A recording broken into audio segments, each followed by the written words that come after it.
Well, the New Orleans Archdiocese bankruptcy case could take years to settle, and that process began today.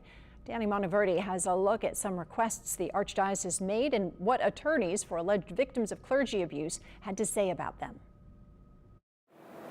The goal of today's hearing was to try to keep things as normal as possible on a day-to-day basis at the Archdiocese of New Orleans as the local Catholic Church tries to chart its financial future after filing for Chapter 11 bankruptcy last week.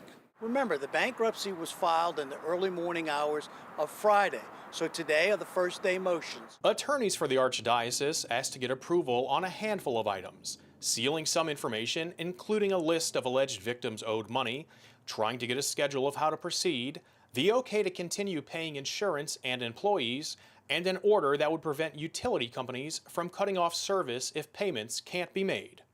Eyewitness News legal analyst Chick Foray says the message to the judge was fairly straightforward. Your Honor, bankruptcy judge, Judge Grable, we need to operate our business, the Archdiocese of the City of New Orleans, day to day. We need to continue on. During the hearing, held via conference call, attorney Mark Mintz with the Archdiocese of New Orleans said the need for bankruptcy was known.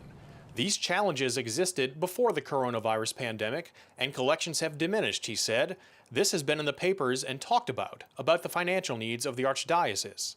Richard Trahan, an attorney who represents nearly 24 alleged victims of clergy abuse, said his clients want to be heard during this process.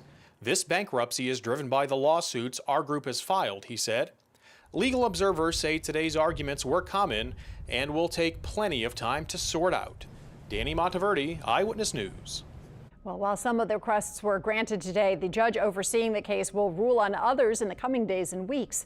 The Archdiocese has said it has no plans to close any schools or churches since they are run independently of the main office.